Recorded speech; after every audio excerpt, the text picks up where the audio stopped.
ગુજરાત આજથી નહીં પણ 5000 વર્ષથી શું સભ્ય છે. સિંધુ હરપ્પન સભ્યતા લઈ લઈએ ત્યારથી અહીંયા માનવ સભ્યતા વિકસિત છે. હજુ પણ કેટલાક વિસ્તાર ગુજરાતમાં એવા છે કે જેને પોતાની પારંપરિક સંસ્કૃતિ સભ્યતા સાચવી રાખી છે. એમાંનો એક સમુદાય છે આદિવાસી સમાજ. આપણે જોઈએ છીએ ત્યારે આધુનિકતા એટલી બધી આગળ વધી રહી છે. આપણે શું ખાઈએ છીએ એ પણ આપણને ઘણીવાર ભાન નથી હોતું. પણ આ સમાજ, તમે ડાંગ આવો, આહવા આજુબાજુના વલસાડ, આ બધા જિલ્લાઓમાં વસતો આદિવાસી સમાજમાં જ્યારે તમે આવો, એમના ઘરે આવો, ત્યારે તમે જ્યારે રોકાઓ ત્યારે તમને ખ્યાલ આવે કે એકચ્યુઅલી ખોરાક શું છે. તમને ખબર હતો ત્યારે રાગીના બિસ્કેટ, રાગીની ચોકલેટ, રાગીનો શીરો, જાત જાતની તમને ટીવીમાં જાહેરાત મળશે કે રાગી ખાઓ, રાગી ખાઓ. હવે રાગી એટલે એકચ્યુઅલી નાગલી. અને નાગલી આજથી નહીં, પરંપરાગત વર્ષોથી ડાંગ જિલ્લાના દરેક ઘરમાં નાગલી ખવાય. તો આપણે આગળ જઈએ કે પાછળ જઈએ એ આપણે વિચારવું જોઈએ. રાહુલભાઈ, નાગલીનું તમારા જે ડાંગ જિલ્લાના અને આ આદિવાસી બધા શું મહત્વ, અને નાગલીથી શું ફાયદો હોય છે? નાગલી એટલે એક ડાંગ જિલ્લાની મુખ્ય ખવાતી વસ્તુ, વાનગી. નાગલી આપણે ડાંગ જિલ્લાના લોકો પોતે ઉગાવે છે, ખેતરમાં એની ખેતી કરે છે, પ્રાકૃતિક રીતે ખેતી કરે છે. એમાં કોઈ ખાતર નાખવામાં નથી આવતું. એ જંગલમાં થતી વસ્તુ છે. જંગલમાં એટલે પ્રોપર ખેતરમાં જ થાય છે, પણ કુદરતી રીતે થતી વસ્તુ છે. એમાં થોડી માવજત કરીએ તો એનાથી એ થાય છે. એનાથી આપણને ઘણા ફાયદા થાય છે. કેલ્શિયમથી ભરપૂર છે. નવજાત શિશુથી લઈને નવજાત ઢોરના બચ્ચા, અચ્છા, એમાં પણ એમને પણ ખવડાવવામાં આવે છે. હા, એમને પણ ખવડાવવામાં આવે છે.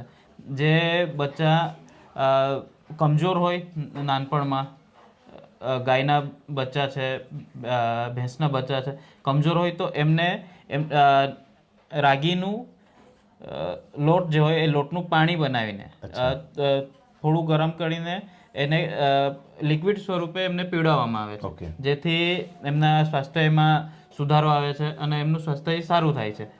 તો તમારે તો નાગલી વર્ષોથી બધા પરંપરાગત ખાય જ છે. જી. નાગલીના શું કરો, રોટલા કે શીરો બધું જ છે?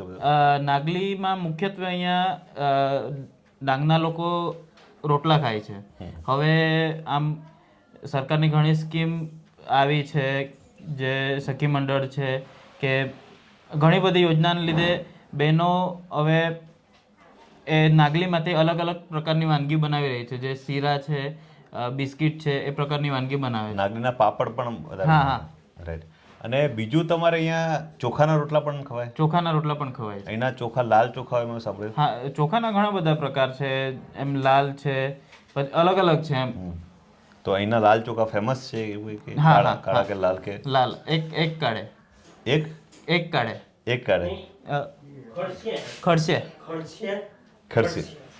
એ પેલા 60 દિવસમાં ઉત્પાદન થાય. ઓકે. હા, ફેમસ છે. એનું નામ છે ખડસિયા. ઓકે. જે શરૂઆતના 60 દિવસ, 2 મહિનાની અંદર જ એનું ઉત્પાદન થઈ જાય છે. ઓકે. ઓકે. પોળહરે એ ખાવામાં સારું. પોળહરે. બીજું જે છે એક પોળહરે નામ કરીને છે. એ ખાવામાં એકદમ સ્વાદિષ્ટ છે. ઓકે. અને બીજું રાહુલ, મેં જોયું કે આમાં લોકો છે ને, અમે બધા મોટા મોટા શહેરમાં શું થતું હોય છે કે ઘણા બધાની આપણે પૂજા કરતા હોય છે. નામી અનામી દેવતાઓ, ઘણા દેવતા આપણને દેખાતા નથી, એની પણ આપણે પૂજા કરતા હોઈએ છીએ. હવે આપણે ક્યારે કોઈ, લગભગ ઘણા ઓછા લોકો છે જેને ભગવાનને જોયા હશે.